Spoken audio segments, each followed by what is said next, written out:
So they're just using it as a means to justify where they're going. The third area, unfortunately, is the introduction, and I saw this 5 years ago, hence why I've been working what I was working on the implementation of digital currency, a global digital currency. It will start with the US and it will roll out around the world.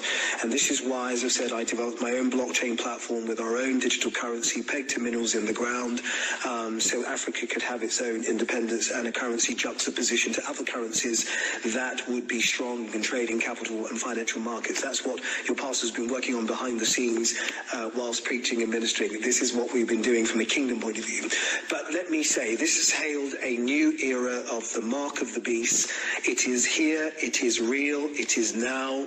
They are expediting rapidly because they realize that there's a level of esoteric enlightenment going through the earth. There's a level of technology that can fast track other people's agenda, which will be contrary to theirs, and they will want to shut it down. So what are they doing systematically, systemically, and simultaneously?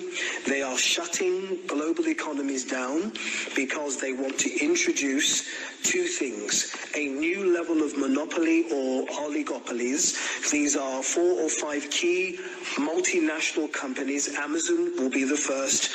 Google is obviously one. There'll be others that will manage the supply chain of everything that we purchase. So everything is going to be streamlined, from food to electronics to the flow of money and everything. So the second thing they're doing with this system is, other than creating these oligopolies, so they've shut the global markets down for that. They want to make as many people as possible unemployed. So please do not believe these measures they're talking about stipends and basically grants or payments to help our self-employed or people who've been made redundant. It's not going to happen to any degree that's going to affect the livelihood of people. We're heading for the largest global recession the world has ever seen, because they are changing the game. So what they're bringing in now is, and I'm conscious it's 26 minutes, but it's important information you must understand. They are bringing in the new system, the new blockchain global digital currency, which we will not have access to unless we can prove that we are no longer harmed to humanity by having the vaccines, which will be mandatory. They will force them on us. And secondly, they will insist that we have to take the chip that is a part of that same simultaneous process. Why are they shutting global economies down? Because they want to take control back from entrepreneurs, can take control back from family offices, family businesses. They want to completely disrupt the fabric of society as we know it. Education, employment, everything will be completely different in the matter of months, not even years. So this is their strategy to ultimately control, in terms of visibility through technology such as 5G and the internet and all that gives them access to, in terms of Internet of Things, and the control of money. If you control money, you control the power. And so that is their agenda. And obviously they want to control the population. Takeover, the break's over. Takeover, the break's over. Takeover, the break's over. Recently, in a Fox News op-ed piece, Adam Piper has described the anguish experienced by many restaurant owners amid the new round of restrictions, affirming that unreasonable, unnecessary, and hypocritical actions have pushed more than 100,000 restaurants to close and endangered countless others. State and local governments have wielded the health crisis as a license to steal freedom and opportunity in pursuit of unprecedented omnipotence. Often these regulations aren't targeting slowing the spread, but rather seem to be aiming at slowing the economy, Piper exclaimed. According to the state statistics, in-home gatherings account for 74% of new viral cases, while indoor dining makes up a mere 1.4%. For that reason, Piper says that these scientific acts force small businesses to play regulatory roulette, comply with absurd authoritarian assertions that leave them treading water or drowning forever. He argues that the draconian bans on indoor dining and limits to restaurants' operations have nothing to do with science and everything to do with power. No one questions the severity of the crisis. However, we must all question the motives of politicians usurping freedom at the expense of hotels, restaurants, and businesses, ultimately transforming our cities' downtowns, midtowns, and uptowns into ghost towns, Piper wrote.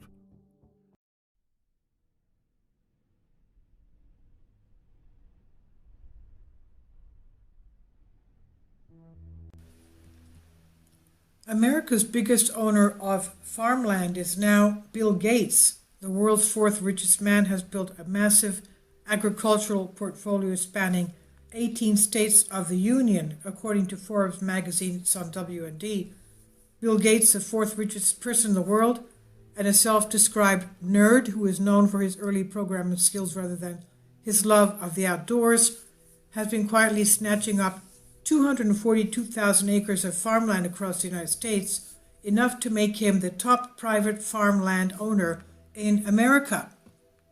After years of reports that he was purchasing agricultural land in places like Florida and Washington, the land report revealed that Gates, who has a net worth of nearly $121 billion according to Forbes, has built up a massive farmland portfolio spanning 18 states.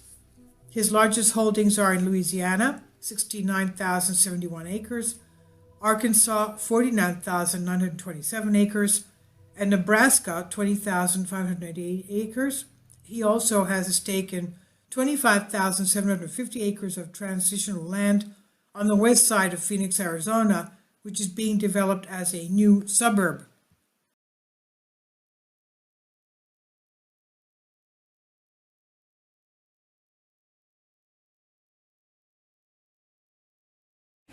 Out of these troubled times, our fifth objective, a new world order, can emerge.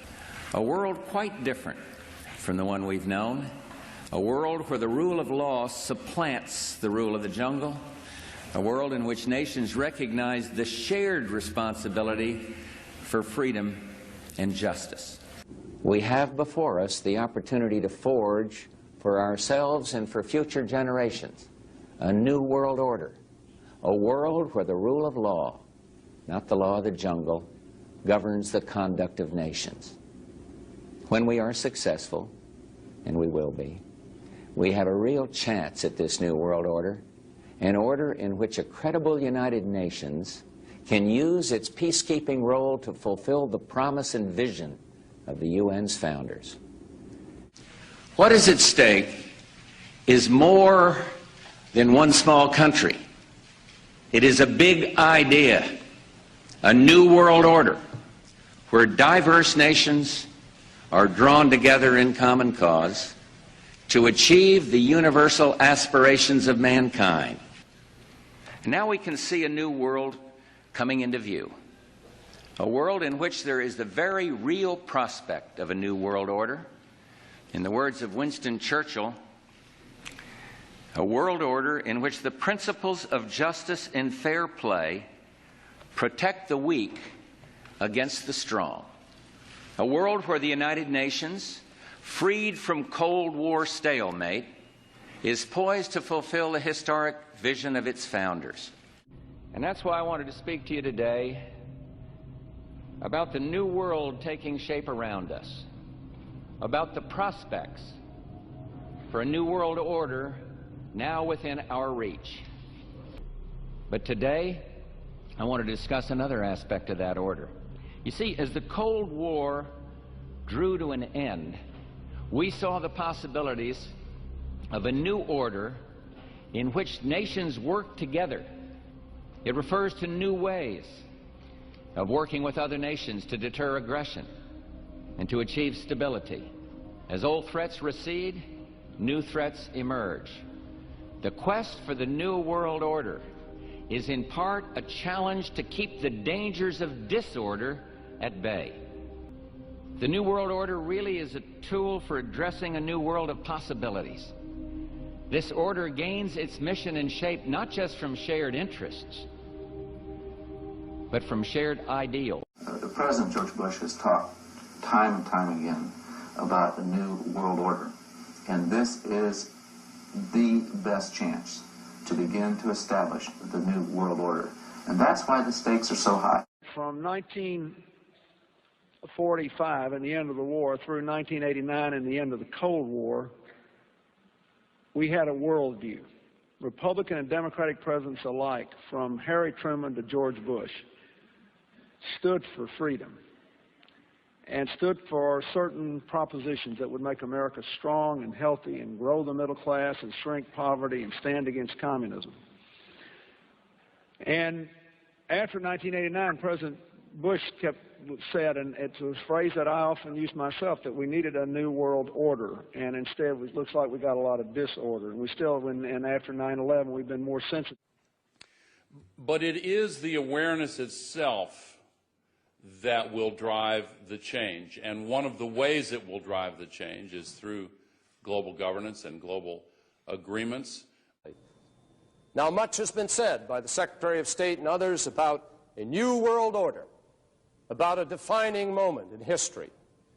I have no doubt about the potential of this moment to be defining in terms of history, but that definition can be negative as well as positive. And how negative or positive it will be will depend on what kind of new world order we really create. Can it truly be said that the United States of America, trading off better treatment to China for an abstention on a vote, cozying up to Syria with its record of support for terrorism, or making promises to other countries in exchange for a hold your coat, you go ahead and take the risks and casualties endorsement, can it truly be said that these create a new world order? Can it really be said that we're building a new world order when it's almost exclusively the United States who will be fighting in the desert? Not alone, but almost. Displaying pride and impatience and implementing what essentially amounts to a Pax Americana. Is that a new world order? Can it really be said that this is a true new world order when it lacks a true United Nations collective security effort with the full measure of international cooperation and burden sharing which that should carry?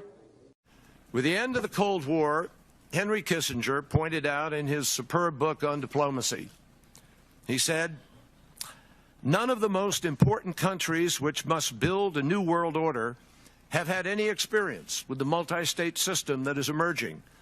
Never before has a new world order had to be assembled from so many different perceptions or on so global a scale. Nor has any previous order had to combine the attributes of the historic balance of power system with global democratic opinion and the exploding technology of the contemporary period." That was written in 1994, and it may be even more relevant today. As I've told you before, because I love it so much, they also created the Great Seal of the United States.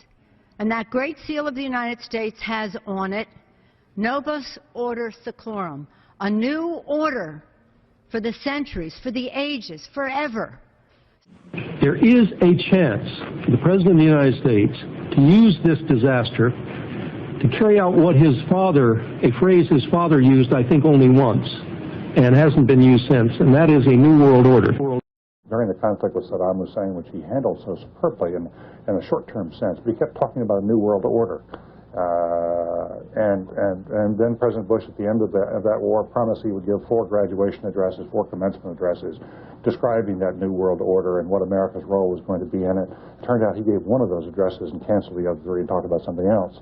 That's why, because they weren't. And this present window of opportunity, during which a truly peaceful and interdependent world order might be built, will not be here open for too long. You believe deeply in your system, and we believe just as deeply in our system. It is not our common beliefs that have brought us together here, but our common interests and our common hopes.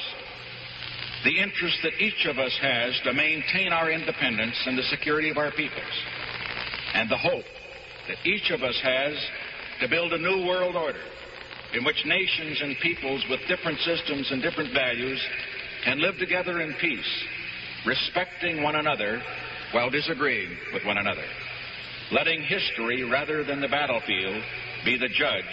It's past the point of talking. We know historically that the global governance the sort of agenda to these issues is very hard to try and, with all the best intentions, it's very hard to actually activate. We're seeing that right now. We're seeing a lot of fragmentation going on in Copenhagen, a lot of different agendas pulling in different directions. And the closest we came to the dream was when we were doing THX and everybody was writing their scripts. Everybody was hanging out at the pool table, drinking cappuccinos and waxing philosophically about the New World Order and everything. Type 1 civilization is a connected civilization, a single global culture, a single global language, global communication, global politics. We see this beginning now. We see it emerging all around us. The European countries are binding together slowly, forming the EU. NAFTA has been formed in North America. Eventually, we will see the rise of a single world government. We will see a single economy. 2009 is also the first year of global governance, with the establishment of the G20 in the middle of the financial crisis. The climate conference in Copenhagen is another step towards the global management of our planet. Our mission, our presidency, is one of hope, supported by acts and by deeds. Leaders come together and establish a framework for global governance, not a world government, but sensible governance. If these measures are enacted and we continue to move forward with the G20 process, we will have the kind of global governance that is necessary to ensure the stability and transparency of markets in a way that gives us the benefits of a globalized market economy without the enormous risks that... Standing there with my people, they were bombed, and I was just targeted like them, and as elected president, official in charge of their protection, I couldn't do anything about it. But the point here is, it's not about me, it's about the idea of freedom. It's about the future of the whole region. It's about the future of Europe and a new world order. The transatlantic partnership was never just the foundation of our security. It was the foundation of our way of life. It was forged an experience of the most bitter and anguished kind. Out of it came a new Europe, a new world order, a new consensus as to how life should and could be lived. The pieces are in flux. Soon they will settle again. Before they do, let us reorder this world around us. I think a new world order is emerging, and with it the foundations of a new and progressive era of international cooperation. We have resolved that from today we will together manage the process of globalization to secure responsibility from all and fairness to all. And we've agreed that in doing so, we will build a more sustainable and more open and a fairer global society. All these new challenges are bringing together about the biggest restructuring we have ever seen, not just of the global economy, but of the global order as a whole. And 200 years ago, a famous British Foreign Secretary said that the new world had been called into existence to redress the balance of the old. In 1990, another old world ended, dominated by the Cold War, and people talked then, in 1990, of a new world order. What they actually meant then was a new political order. And what was not foreseen then, but is obvious now from everything that we see and do, what we experience in every day of our life, is the sheer scale and speed and scope of globalization. And it's only now that we can begin to understand that the world order that globalization brings and what it's going to look like, it's driven forward now not just by the balance of military strength, the Cold War times, or ordinary political power. It's been driven forward by a seismic shift in economic power that we see around us. But what does the new world order mean for countries like ours who are looking to succeed?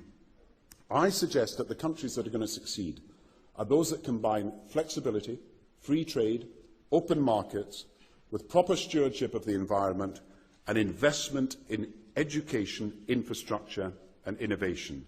And the question for us is how we meet and master all these challenges to ensure that Britain enhances its competitiveness in the process and realises what I believe is our destiny of success in this new world order. But today, with Asia already outproducing Europe, India and China are clearly becoming part of our new order. The world that maybe some people dreamt of at that conference back in Bournemouth, when it looked as if maybe history would end, that liberal democracy would triumph, that free market economics would slowly progress, and we'd have a new world order. Ted, what do you think America's place in the new world order should be? It's always been seen as the global policeman. But as you said before, it's hard to see with all these military conflicts where the winner and loser lies. What should America be doing I think globally? The global policeman should be the United Nations. What sort of a financial deal should Obama be seeking to strike when he travels to China next month? No, I think this would be the time, because you really need to bring China into the creation of a new world order, financial world order.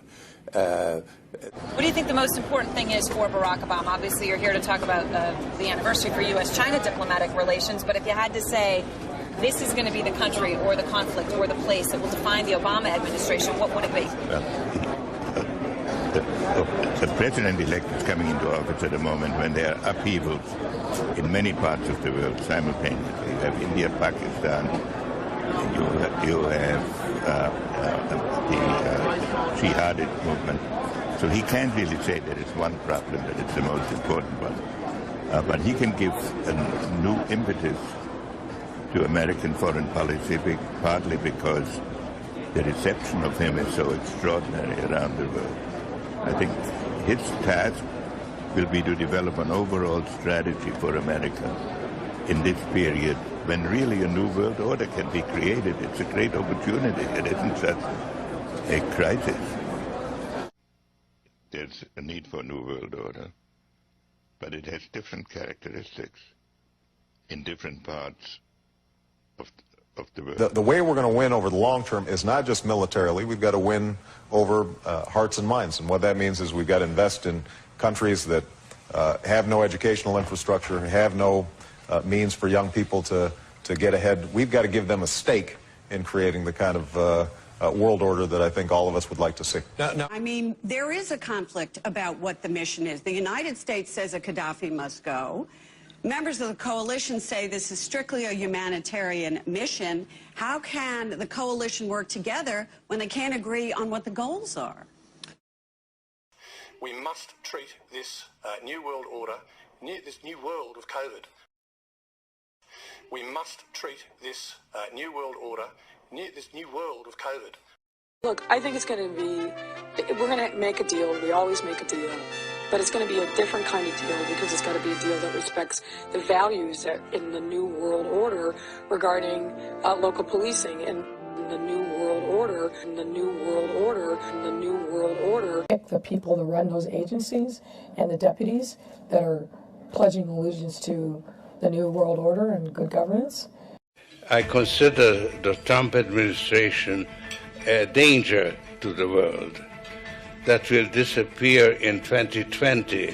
What if I told you that Bill Gates, Greta Thunberg, Al Gore, George Soros, Prince Charles, and Cardinal Turkson were meeting in the mountains to plot a global new order to be established on the back of the COVID pandemic?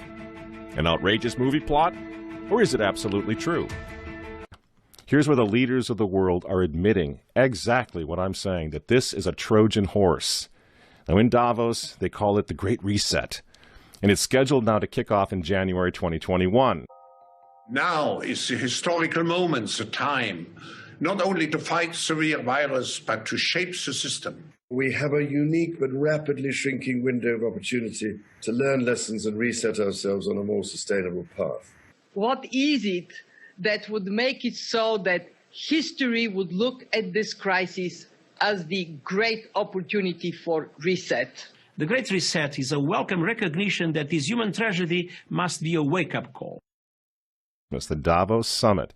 And the Great Reset, they need President Joe the Catholic Biden to hand us, the United States, over to them. Biden is not a serious candidate. We can all agree on that, right? He's not serious. The poor fellow. He's in his dotage now. So what are they doing?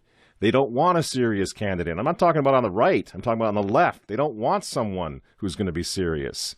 Everyone with a pulse knows Joe Biden can't do this job. What's he doing there then? In my opinion, he's the personified monument to the U.S. presidency that the mob will tear down in January. They need to reset everything, including the politics of the United States, the governance of the United States. Besides that, old Joe the Catholic Biden has always been a New World Order guy. The affirmative task we have now is to actually create a new world order.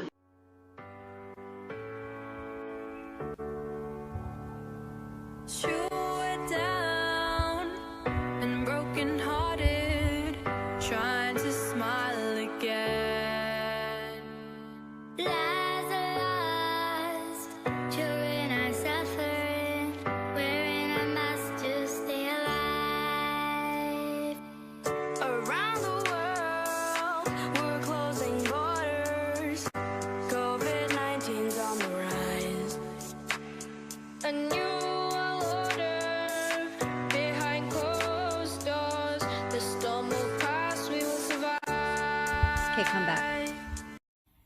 Building back better means getting support to the most vulnerable while maintaining our momentum on reaching the 2030 Agenda for Sustainable Development and the SDGs.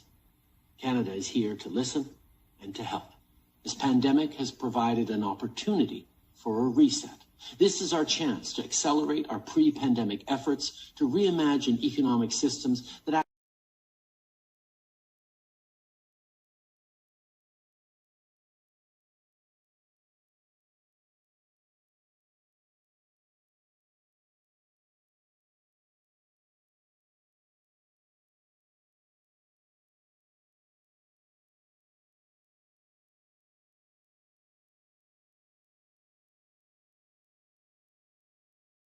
Takeover, the break's over. Takeover, the break's over. Takeover, the break's over.